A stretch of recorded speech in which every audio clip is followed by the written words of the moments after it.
Trying to define yourself is like trying to bite your own teeth. Man suffers only because he takes seriously what the gods made for fun. We seldom realize, for example, that our most private thoughts and emotions are not actually our own. For we think in terms of languages and images which we did not invent, but which were given to us by our society. The meaning of life is just to be alive. It is so plain and so obvious and so simple. And yet, everybody rushes around in a great panic as if it were necessary to achieve something beyond themselves. This is the real secret of life, to be completely engaged with what you are doing in the here and now. And instead of calling it work, realize it is play. Muddy water is best cleared by leaving it alone.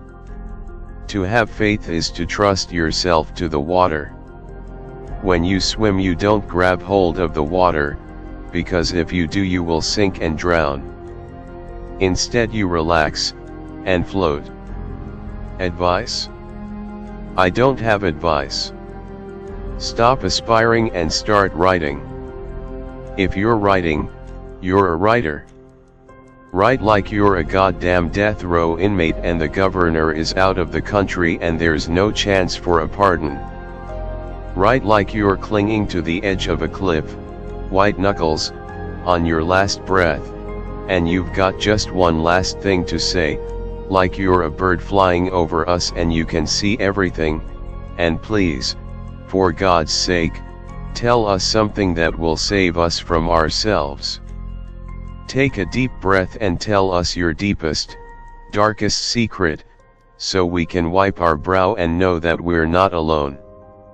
Write like you have a message from the king. Or don't. Who knows, maybe you're one of the lucky ones who doesn't have to. The only way to make sense out of change is to plunge into it, move with it, and join the dance. You are an aperture through which the universe is looking at and exploring itself. The menu is not the meal. You are a function of what the whole universe is doing, in the same way that a wave is a function of what the whole ocean is doing. Through our eyes, the universe is perceiving itself. Through our ears, the universe is listening to its harmonies. We are the witnesses through which the universe becomes conscious of its glory, of its magnificence. I have realized that the past and future are real illusions, that they exist in the present, which is what there is and all there is. Jesus Christ knew he was God. So wake up and find out eventually who you really are. In our culture, of course, they'll say you're crazy and you're blasphemous, and they'll either put you in jail or in a nut house, which is pretty much the same thing.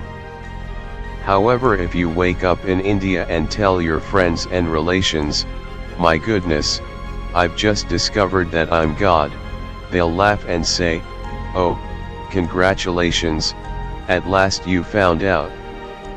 The more a thing tends to be permanent, the more it tends to be lifeless.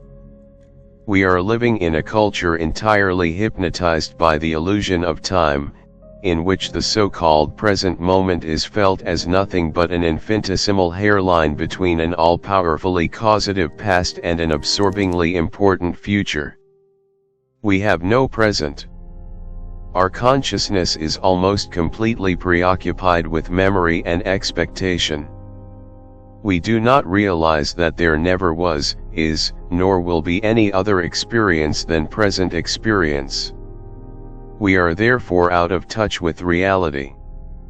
We confuse the world as talked about, described, and measured with the world which actually is.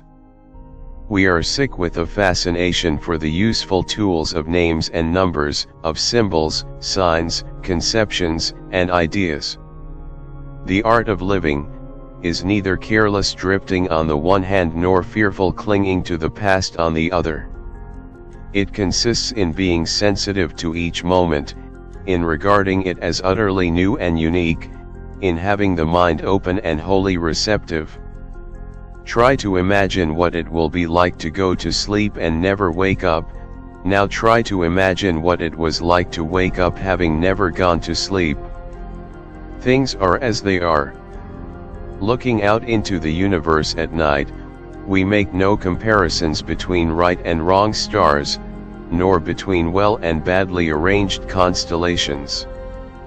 Problems that remain persistently insoluble should always be suspected as questions asked in the wrong way.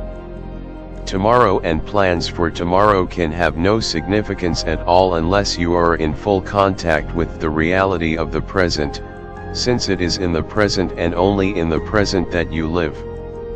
There is no other reality than present reality, so that, even if one were to live for endless ages, to live for the future would be to miss the point everlastingly. A scholar tries to learn something every day. A student of Buddhism tries to unlearn something daily. Every intelligent individual wants to know what makes him tick, and yet is at once fascinated and frustrated by the fact that oneself is the most difficult of all things to know. It's like you took a bottle of ink and you threw it at a wall. Smash! And all that ink spread. And in the middle, it's dense, isn't it? And as it gets out on the edge, the little droplets get finer and make more complicated patterns, see? So in the same way, there was a big bang at the beginning of things and it spread.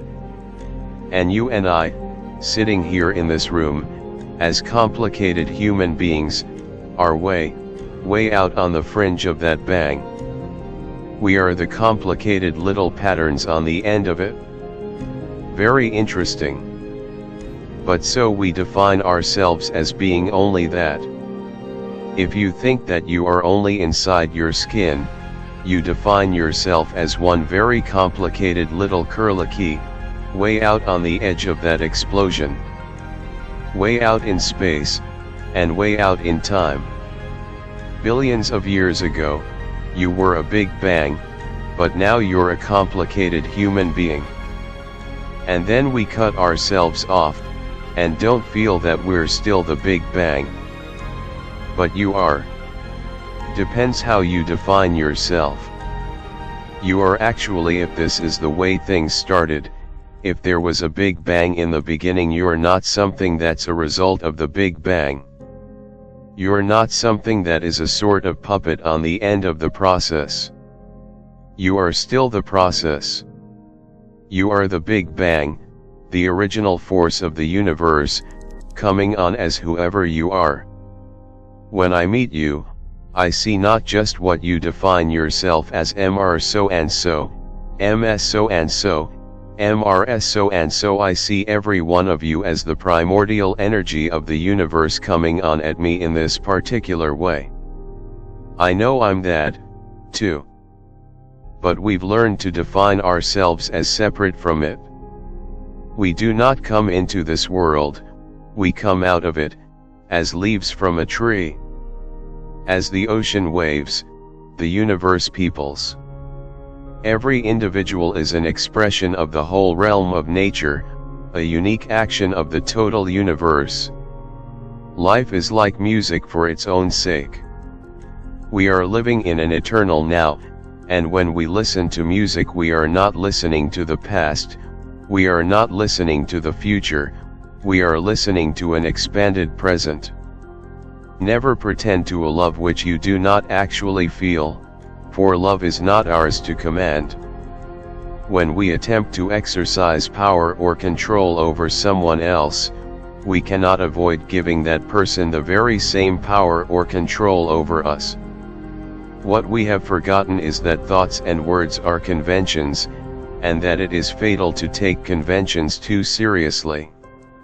A convention is a social convenience, as, for example, money, but it is absurd to take money too seriously, to confuse it with real wealth. In somewhat the same way, thoughts, ideas, and words are coins for real things. Alan Wilson Watts, The wisdom of insecurity, a message for an age of anxiety.